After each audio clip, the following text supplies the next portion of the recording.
All right, mate. Yeah, I was doing this. So you didn't catch me off guard. I was channeling the energy. Do you know what I mean? I very much did catch you off guard because you were doing that. What were you doing? Just like going, right, how am I going to hold this mic? Okay, make sure to just look at the camera. Boom, done it. That's what I was doing. Is that really what you were doing? Yes! Just like having a little think. Like, you know, when you see great artists at backstage and they're like go, oh, the show must go on. And then Freddie Mercury comes out and just whaps it, smashes it and goes back. I was just going to... He does what? Like that. On with the show!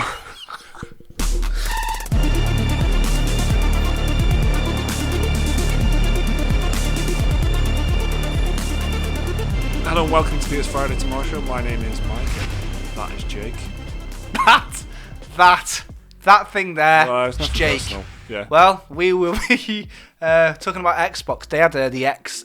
Is it X018 or X018? X018? It was that thing in Mexico City. It was a 2-hour Game Pass advert. Yeah, but if it's that difficult to try and figure out what to say, I don't think they deserve the respect of the effort of figuring out what it is to say. Yeah, alright, Xbox did a thing in Mexico. Yeah. Which is over 2 days, but we only saw 2 hours of it, and it was loads of Game Pass. We're going to be talking about that. What else have we got? Yeah, and also Liam has got an awful lot to say about Sunset Overdrive. But first, that thing about the Xbox.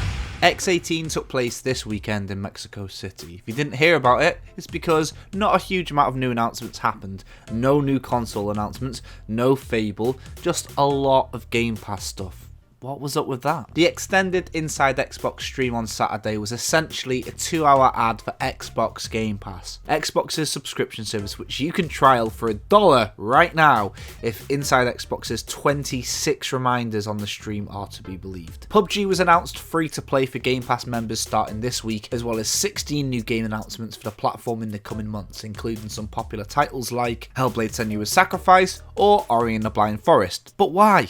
Why is there such a push for this subscription type stuff? Surely it can't be that beneficial for these companies, right? Literally giving hundreds of games away for a monthly price. Well, turns out it actually is. Superdata this month announced that in the last quarter, gaming subscription services brought in a huge $273 million, making game subscription services a $1 billion industry already. The group determined that Sony, believe it or not, have the biggest slice of the pie. PlayStation now brought in $141 million in the last 3 months. Xbox over that same period made $41 million, with EA taking up the middle ground, making $91 million between Access, Origin Access, and Access Premier Super Ultra. Microsoft's huge push for Game Pass suddenly makes a lot more sense. Earning $1 billion a year as steady income is a lot more stable than relying on specific game sales and review scores. Are we eventually going to go down the same route we did with TV, where 74% of us subscribe to services like Netflix rather than actually buying stuff? Will we one day see all console and platform exclusives tied to a subscription model? We don't know, but the X018 conference was definitely proof that Microsoft at least wants it to go that way.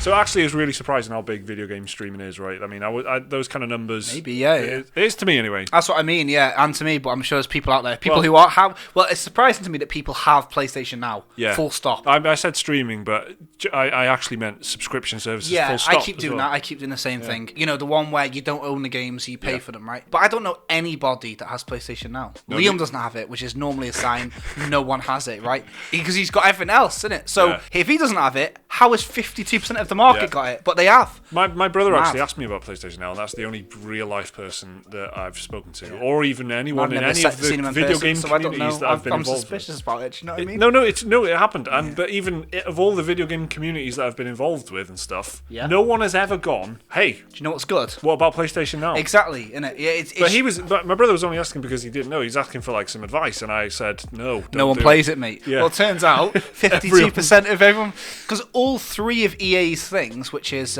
EA Access, Origin Access, and Origin Access Premier Super. Nailed it.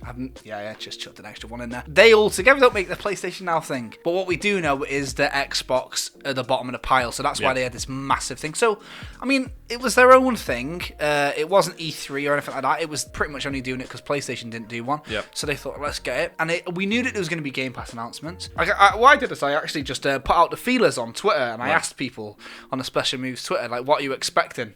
And from the conference, this was like a couple of days before it, before rumours were circulating and stuff, and people were just saying some games would be nice. People were going, Fable! Viva Pinata. That's what I was doing. Exactly. I didn't. Viva Pinata! Yeah, I put that as a separate answer. Right. Let's not get sidetracked though, because that'll be a 20-minute video that you don't want to watch. So, look forward to our video about Viva Pinata. It's not. He thinks he's joking there, but it's happening. I've decided. I have to keep talking him down, man. He's talking about these worm things all the time. See, we've already sidetracked. That was about 45 seconds on Viva Pinata. Yeah. Well, if you like Viva Pinata, you get what I'm on about, don't you? But anyway, so we were asking people, everyone was saying they wanted some games, and they delivered a couple of games that weren't anything to do with Game Pass, I'm pretty sure. One was called, Void Bastards, I think. I think that's what it was called. Name, Liam, is it Void Bastards? Yeah, it was. Liam's nodding, so that means yes. Yes, right, Void Bastards was shown, and I can't remember what the other one was. Oh, it was Devil May Cry. They showed off... Oh, because Devil May Cry. They showed off the tutorial mode. But if you got Game Pass, it was very cool. They announced PUBG, which is undeniably massive, free for Game Pass people. That is crazy. Good news for PUBG as well, I would say. Yeah, they need mutually beneficial agreement. That loads of people were going mad online when they heard that it was a big PUBG announcement. They thought that it was going to be the announcement of the new snow map thing that they've been teasing for about 2 years now. Yeah. But it wasn't that. But if you don't have Game Pass, you can trial it for $1 a month.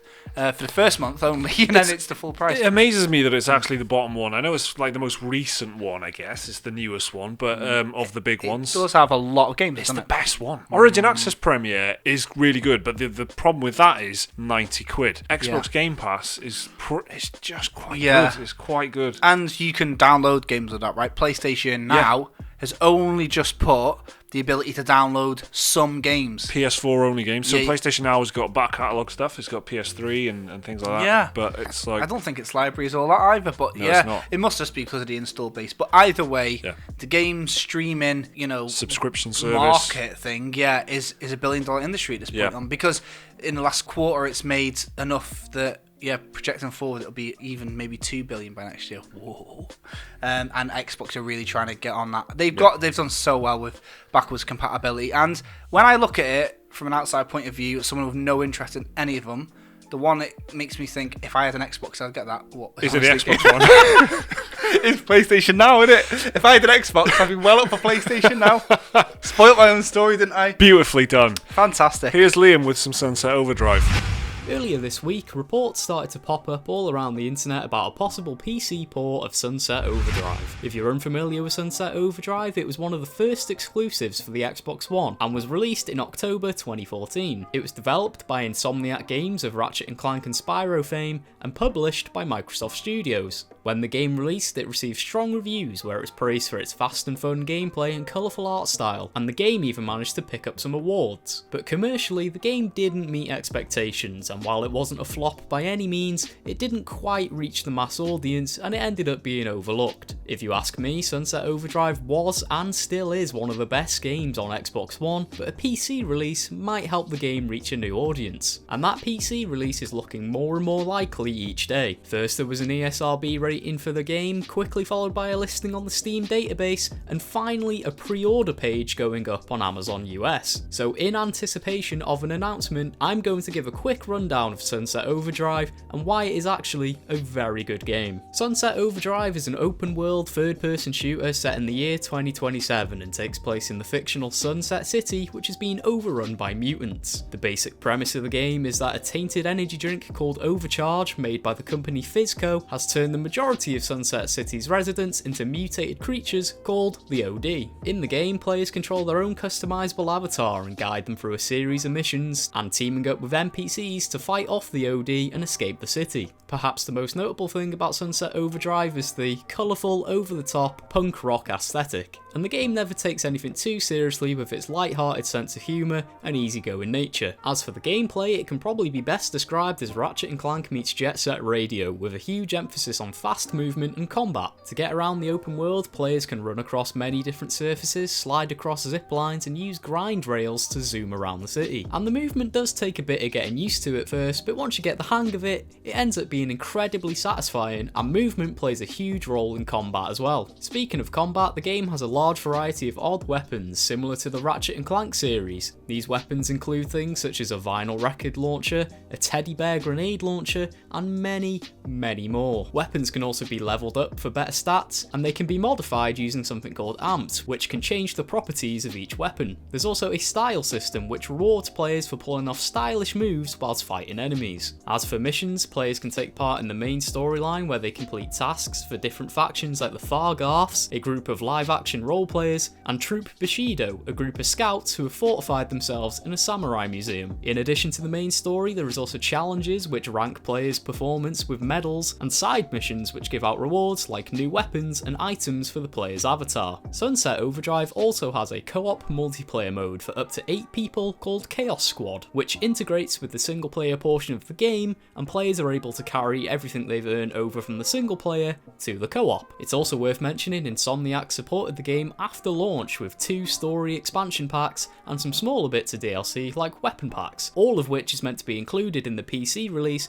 according to that Amazon listing. And that about covers everything in Sunset Overdrive. Overall, I think it's a fantastic game that absolutely deserves a second chance, and I hope a PC release will give it a new lease of life and open it up to a whole new audience. Another thing worth saying is that Insomniac have expressed interest in making a sequel to Sunset Overdrive, but other commitments and resource constraints have left them unable to work on a sequel. So maybe if a PC release does well, hopefully we might see a sequel sometime in the future. So there you go folks, a quick rundown of Sunset Overdrive and everything it has to offer. I've been Liam, see you next time. Very Xbox themed episode we've got today.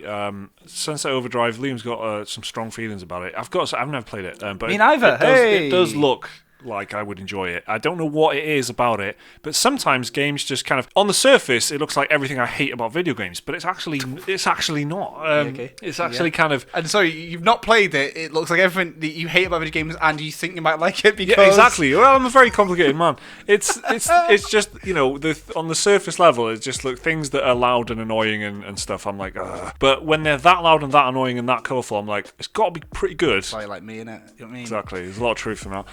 Do you know what I mean though? It's kind of like it's so obnoxious. I'm not talking about you. Go on. You can't help but love him. Innit? Do you know what I mean? Yeah. God. I know what you mean.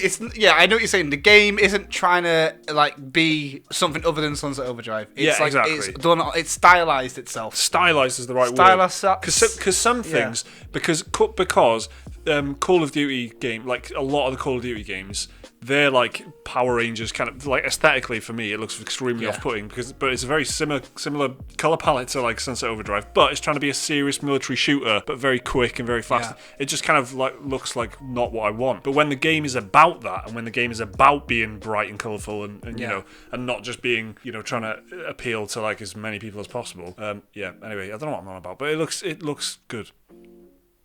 So we've got a friend. We've got, do you want to tell them about it, or shall I tell them about it? Alright, so, you know, we do that podcast every Monday, quite a lot of people like it. We thought of a new segment, didn't we, earlier? Yeah. Like an inbox thing. Now, really bold new idea, this, but I think it's got legs. Yeah, if you like podcasts, you probably already know what this kind of thing is. But we thought we'd open up an inbox, which might be on the screen, might not be, I don't know. Hopefully it will be. dearspecialmoves@gmail.com. And you can write us a little email about kind of whatever you want, as long as it's good enough. We'll open it up and talk about it. Must begin with the words "Dear Special Moves," otherwise it will not be read. You can talk to us about a game you're playing. Any advice that you need, game related, of course. If you've got anything that you think is good enough to go out to the thousands of people listening to our podcast, really, if you've got a thought and you thought, no one's thought about this, maybe I should. We want your thoughts. Yeah, basically, and then we'll read them out loud, turn them into our own thoughts, claim them as our own IP. Correct. And no, it's just nice, isn't business. it? You don't have to, you can ask us some questions if you want. You can, don't berate us, but just, you know, you can send us. Well, you can berate us if you want. We just won't read it out in the podcast. But we will read it. So if you do want to send us unsolicited hate mail, you now know what to do. But as long as you started with the words "Dear Special Moves," it's all fair game. You're all pricks. Yeah. Love that. Anyway, that's the new segment, so please send in your questions, your topics, your opinions, your seeking advice, any of that stuff to Dear Special Moves. Yeah, don't worry about it being like lengthy if it's very interesting, because we're thinking about opening up it for a bit, aren't we? Yeah, dearspecialmoves@gmail.com. Kind of like the Komodo Mail podcast, which is a very good podcast. We're just stealing that from them. They're old anyway, so they need somebody to dethrone them, and it'll be us. Bye.